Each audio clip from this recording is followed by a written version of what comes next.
అమరావతి పునర్నిర్మాణ పనులకు శంకుస్థాపన చేసేందుకు వస్తున్న ప్రధాని మోదీ సభను విజయవంతం చేయాలని చింతలపూడి ఎమ్మెల్యే రోషన్ కుమార్ పిలుపునిచ్చారు. కూటమి కార్యకర్తలు, అభిమానులు తరలి రావాలని ఆయన విజ్ఞప్తి చేశారు. నియోజకవర్గం నుంచి 4,000 మందికి పైగా తరలి వెళ్లే క్రమంలో అందుకు తగ్గట్టుగా బస్సులు, కార్లు, ప్రత్యేక వసతులు ఏర్పాటు చేశామని ఈ సందర్భంగా ఏపీ 24x7తో అన్నారు. అమరావతి రాజధాని పునర్నిర్మాణ పనులకు ఏదైతే ప్రారంభోత్సవానికి పీఎం ప్రధాని నరేంద్ర మోడీ రేపు రానున్న నేపథ్యంలో పూర్తిగా ఏపీ ప్రభుత్వం ప్రత్యేకమైన దృష్టి పెట్టింది. ఇప్పటికే ఏర్పాట్లు కూడా పూర్తయిన పరిస్థితి మనకు కనపడతా ఉంది. ఇది ప్రధానంగా చూసుకున్నట్లయితే ఇక్కడే రేపు ప్రధానమంత్రి ఇక్కడి నుంచే ప్రసంగించబోతున్నారు. అలాగే ఏదైతే ఉన్నాయో మనం చాలా అంశాలు చెప్పుకోవచ్చు. ఇటు జాతీయ అంశాలు కానీ, ఇటు ప్రాంతీయ అంశాలు, అలాగే అమరావతి రాజధాని నిర్మాణానికి అంటే గతంలో శంకుస్థాపన చేసినప్పటికీ ఇప్పటి పునర్నిర్మాణానికి ఏ విధంగా అంటే పీఎం మోడీ ప్రసంగం ఉండబోతుంది. అలాగే ఇప్పటికీ దాదాపు అంటే మనకున్న సమాచారం మేరకు 1,00,000 కోట్ల వరకు పనులు ప్రారంభోత్సవం కానీ, అలాగే కొన్ని శంకుస్థాపనలు అలాగే తీసుకున్నట్టు చేస్తారని చెప్పిన సమాచారం. ఏదైనా అమరావతి రాజధాని పునర్నిర్మాణంలో తన వంతు పాత్ర అంటే కేంద్ర ప్రభుత్వం పాత్ర ఏ విధంగా ఉండబోతుందని చెప్పేసి, అలాగే ఇటు ఏపీ ప్రజలు ఎన్నో ఆశలు పెట్టుకున్నారు. ఇప్పటికీ అమరావతి రైతులు కానీ, అలాగే అమరావతి ప్రాంతంలో ఉన్నటువంటి రైతులు చాలా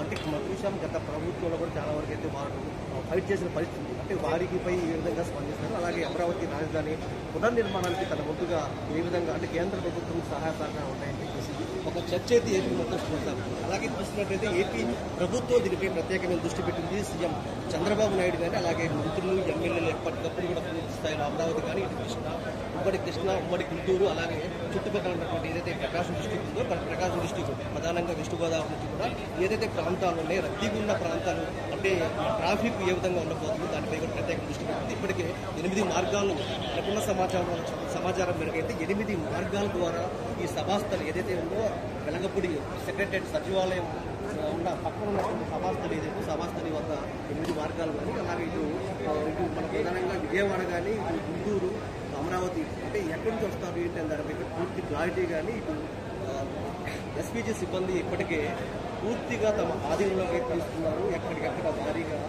భద్రత కానీ, అలాగే ఎక్కడ అవాంఛనీయ సంఘటనలు జరగకుండా కూడా ప్రత్యేకంగా దృష్టి అయితే పెట్టినట్టు మనం చూస్తూ ఉన్నాం. అలాగే ఇటు విజయవాడ కానీ, ఇటు గుంటూరు ప్రధానంగా ట్రాఫిక్ ఆంక్షలు కూడా ఉన్నాయి.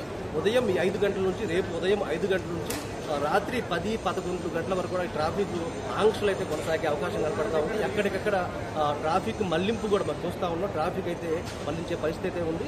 ప్రజలు కూడా అప్రమత్తంగా ఉండాలి, ప్రజలు కూడా దీన్ని సహకరించాలని చెప్పేసి ఇప్పటికే మంత్రులు కానీ, ఎమ్మెల్యేలు, అలాగే సీఎం చంద్రబాబు నాయుడు దీనిపై ప్రత్యేకమైన ఫోకస్ పెట్టి అమరావతి నిర్మాణంలో ఏపీలో ఉన్నటువంటి ప్రతి ఒక్కరు కూడా తమ వంతు సహాయ సహకారాలు అందించాలి. అలాగే ఏదైతే ఉందో గతంలో అంటే 2014లో సీఎం చంద్రబాబు నాయుడు ఆహ్వానం మేరకు అప్పుడు పీఎం మోడీ వచ్చి శంకుస్థాపన చేసినప్పటికీ ఇప్పుడు ఏ విధంగా తన వంతు అంటే ప్రధాన కేంద్ర ప్రభుత్వం వాటా ఎంతవరకు అంటే కేంద్ర ప్రభుత్వం సహాయ సహకారాలు ఏ విధంగా ఉండబోతా ఉన్నాయి, అమరావతి పునర్నిర్మాణంపై పీఎం ప్రధానమంత్రి నరేంద్ర మోడీ ఏ విధంగా స్పందిస్తారు, అలాగే ప్రసంగిస్తారు అన్న దానిపై ఉత్కంఠ వాతావరణం కనబడతాం. అందుకే సీఎం చంద్రబాబు నాయుడు కూడా ఒకటే చెప్తా ఉన్నారు, అమరావతి రాజధాని ఏదైతే ఉందో హైదరాబాద్ అంటే గతంలో హైదరాబాద్లో హైటెక్ సిటీ కానీ, అలాగే పరిసర ప్రాంతాల్లో తన యొక్క మార్క్ అయితే స్పష్టంగా ఉంది. కాబట్టి ఇక్కడ అమరావతిలో కూడా తన మార్కు ఉండబోతుంది. దీనికి క్యాపిటల్కి ఏ విధంగా సెంట్రల్ గవర్నమెంట్ సపోర్ట్ ఉంటేనే కొత్తగతిన వర్క్స్ అయితే పూర్తి చేసే అవకాశం ఉంది. చూస్తున్నట్లయితే అయితే ఉన్నత అధికారులు కానీ, అలాగే ఐఏఎస్, ఐపీఎస్లు, కొన్ని ఎమ్మెల్యే క్వార్టర్స్ కూడా పులికొచ్చే అవకాశం ఉన్నాయి. అంటే సంవత్సరం 1.5 yearలో అవి పూర్తయితే మిగతా మంత్రుల క్వార్టర్స్ కూడా కొన్ని ఏదైతే ఇంపార్టెంట్ హైకోర్టు కానీ కొన్ని భవనాలు కాకపోతే ఇప్పుడు తాత్కాలికంగా ఉన్నటువంటి భవనాలు కాకుండా శాశ్వత భవనాలపై కూడా ప్రభుత్వం ప్రత్యేకంగా దృష్టి పెట్టి ఒక 3 years ఏదైతే రాబోయే 3 సంవత్సరాల్లో ఇది అమరావతి అనేది ఒక పూర్తిగా ఒక కొలిక్కి వచ్చే అంటే పూర్తిగా కాకపోయినా ఒక కొలిక్కి ఒక రూపు వచ్చే అవకాశం ఉంది. దీనికి కేంద్ర ప్రభుత్వం అయితే ఎంతో సహాయ సహకారం అందించాలి. కాబట్టి పీఎం ప్రసంగం పైన పూర్తిగా ఇటు ఏపీ ప్రజల ఫోకస్ ఉంది. అలాగే చంద్రబాబు నాయుడు కూడా దీనిపై ప్రత్యేకమైన దృష్టి పెట్టారు. ఎక్కడ ఎలాంటి అంటే ప్రత్యేకంగానే ప్రభుత్వం దీనిపై ప్రత్యేకంగా దృష్టి పెట్టింది.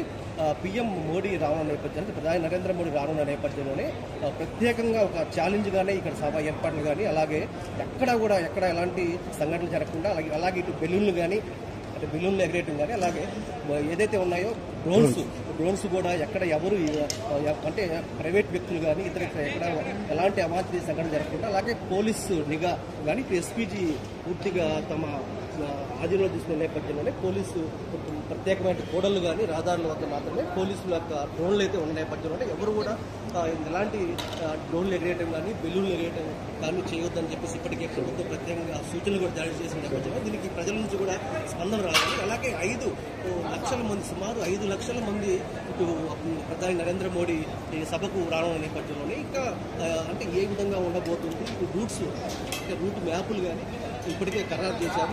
ఎటు రావాలి, వెస్ట్ బైపాస్ ఏదైతే వెస్ట్ బైపాస్ ఉందో వెస్ట్ బైపాస్ నుంచి కూడా ఇటు గన్నవరం హనుమాన్ జంక్షన్ టు గన్నవరం నుంచి వెస్ట్ బైపాస్, అలాగే ఇటు ఉమ్మడి కృష్ణా జిల్లా నుంచి వచ్చేటువంటి ఏదైతే రహదారులు ఉన్నాయో రహదారులపై కూడా ప్రత్యేకమైన పోలీసు తమ ఆధీనంలోకి అయితే తీసుకున్నారు.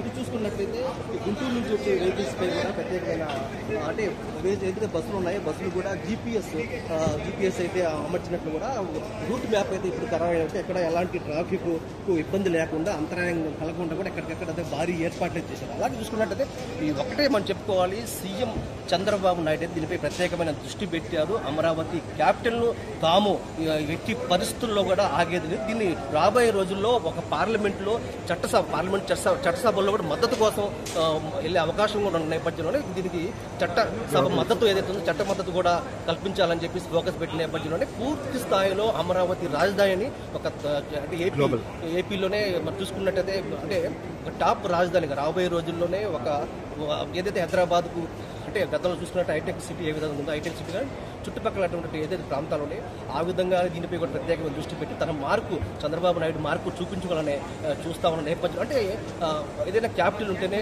ఆంధ్రప్రదేశ్ డెవలప్ అవుతుంది. ఇటు పెట్టుబడులు కానీ అన్ని విధాల పెట్టుబడులే కాదు, ఇటు ఏదైనా సచివాలయము, ఇటు హైకోర్టు అన్నీ ఒకే చోట ఉంటేనే ఏదైనా రాష్ట్రం కానీ డెవలప్ అవుతుంది.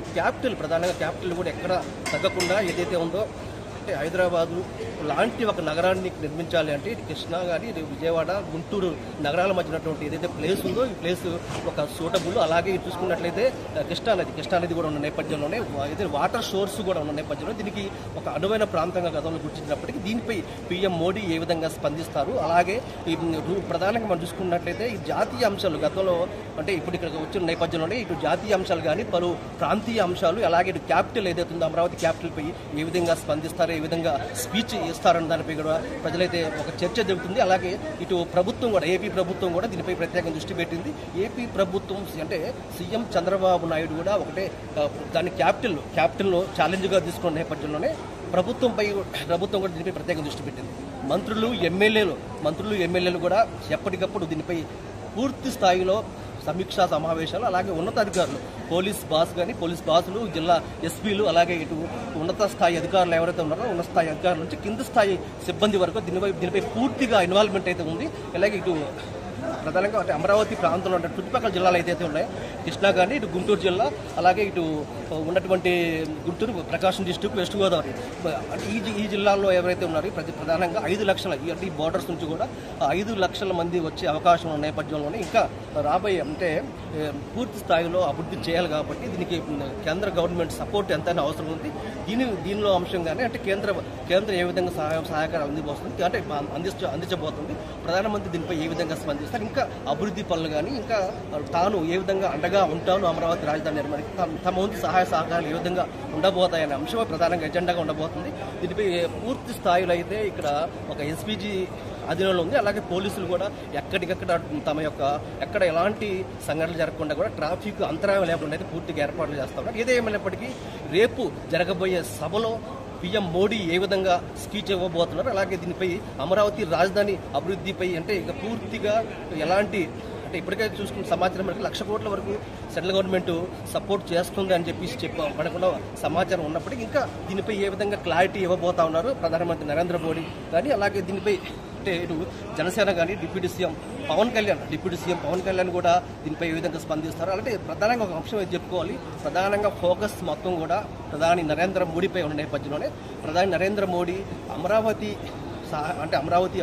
రాజధాని కానీ అభివృద్ధిపై తాము వంతు ఏ విధంగా సహాయ సహకారం ఉండబోతారు అనే దానిపై అయితే పూర్తిగా రేపు మే 2 ఒక కులిక్కి వచ్చే అవకాశం ఉంది. దీనిపై సీఎం చంద్రబాబు నాయుడు కూడా తర్వాత ఏ విధంగా స్పందిస్తారనే దానిపై కూడా పూర్తి క్లారిటీ మనకు తెలియాలంటే మే 2 జరగబోయే పీఎం మోడీ సభ ఏదైతే ఉందో పీఎం మోడీ సభ అలాగే ప్రధానమంత్రి నరేంద్ర మోడీ ఏ విధంగా స్పందిస్తారనే దానిపై కూడా వేచి చూడాలి. బెనిఫిట్స్ కుమార్తో మౌలాలి ఏపీ 24/7 అమరావతి సచివాలయం పీఎం మోడీ సభా ప్రాంగణం నుంచి.